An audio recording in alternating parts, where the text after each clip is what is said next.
लाखोंची रोकड असलेली बॅग पळवण्याचा प्रयत्न करणारे दोघे गजाआड.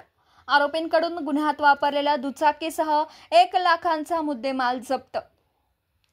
शस्त्राचा धाक दाखवून दुचाकीवरून जाणाऱ्या व्यापाऱ्याची 2,82,000 रुपयांची रोकड असलेली बॅग पळवण्याचा प्रयत्न करणाऱ्या 2 भामट्यांना पोलिसांनी गजाआड केलाय.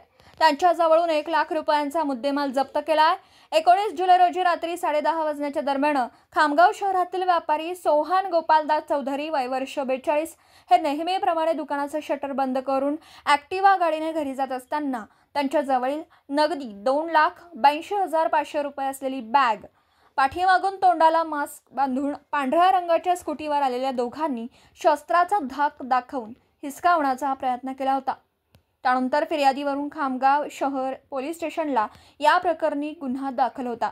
दरम्यान तपास पथकाने सीसीटीव्ही फुटेज तसेच तांत्रिक विश्लेषणाच्या आधारे बाळापूर येथील 35 वर्षीय गजानन यशवंत गाडेकर व शेगाव येथील 37 वर्षीय योगेश दिगंबर पुरी यांना 1 ऑगस्टला अटक करून न्यायालयात हजर केलं असता न्यायालयाने त्यांना 4 दिवसांची पोलीस कोठडी सुनावली आहे.